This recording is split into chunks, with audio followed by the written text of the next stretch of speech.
Gary, the Minister yesterday made what appeared to be a fairly frank admission that everything that could be done hadn't been done, but he said the government had done a lot. Do you think that's a fair thing to say? Well, for a start, he had no choice but to make a frank admission, because the World Council of Churches team found some absolutely deplorable conditions for Aboriginal people in one of the most affluent countries on the face of the earth. With regard to him suggesting that this government is attempting to bring about improvements, perhaps they are, but the improvements that they're talking about are on their terms. They're not on Aboriginal terms, and that's one of the reasons why Aboriginal people are still in the situation that they're in. Well, is it not possible necessarily to have Aboriginal terms and federal government terms coming to one and the same thing?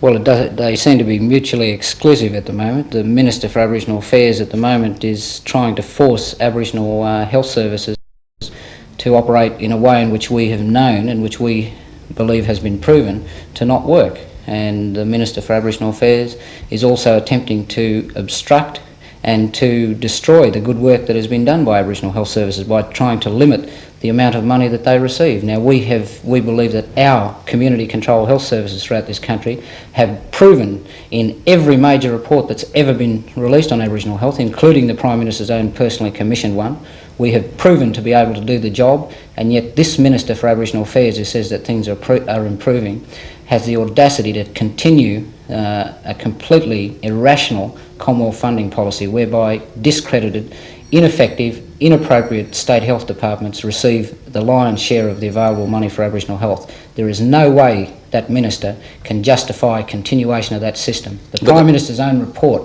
recommended that that system be changed. But that Minister has said that the World Council of Churches report was valid, had a great deal of merit in it, and admitted that the problems were large and bad. But he did say something was being done about it.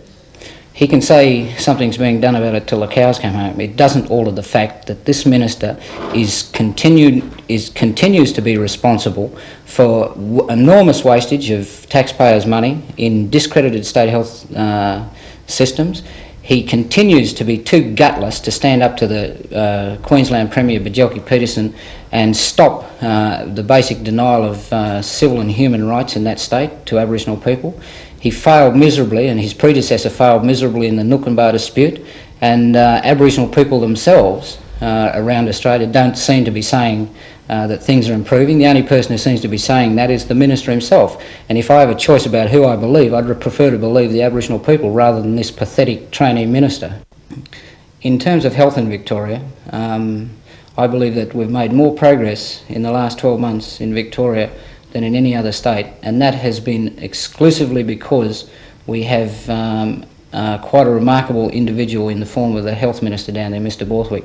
Mr Borthwick has proven himself to be the most enlightened State Health Minister in Australia.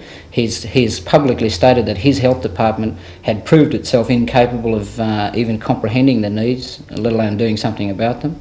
And he has set in motion the mechanism whereby Aboriginal people themselves have had a say. All Aboriginal communities in Victoria have been consulted about what they perceive their health needs to be and what they see to be solutions to those health problems. But the medical centre in Victoria is still about to be closed.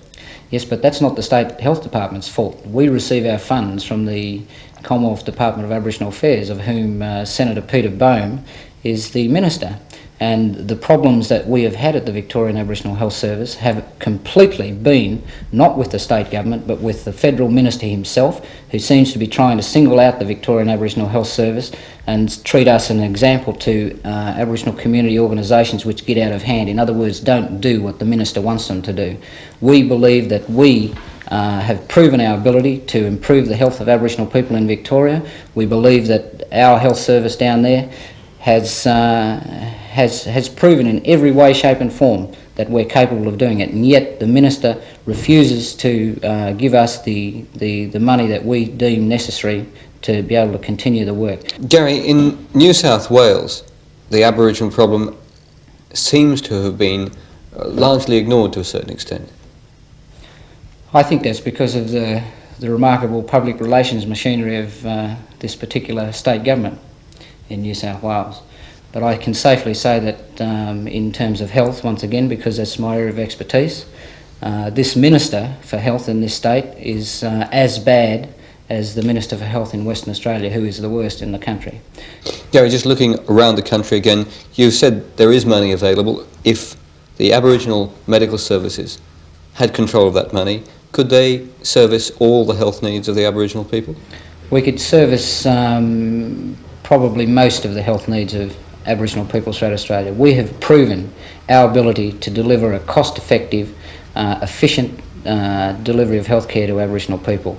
And we have also proven that Aboriginal people, when given the choice, prefer to come to services which are run by their own people. For example, Western Australia, which is the largest single recipient of Commonwealth Aboriginal health monies, has been proven to waste enormous amounts of money in that state.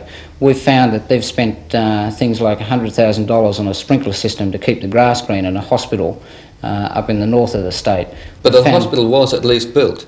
Yeah, but the hospital was built and they didn't provide any doctors for it. The hospital is staffed by white nursing sisters who are accommodated in motel-style accommodation, which is complete with 2 sets of cutlery, satin-bound blankets, a swimming pool and a tennis court for the white nurses. Well, 200 yards away from this luxury-style accommodation is Aboriginal community living in tin shacks, and 200 yards away from this $100,000 sprinkler system, the Aboriginal people's only water supply, 200 people, is 2 taps.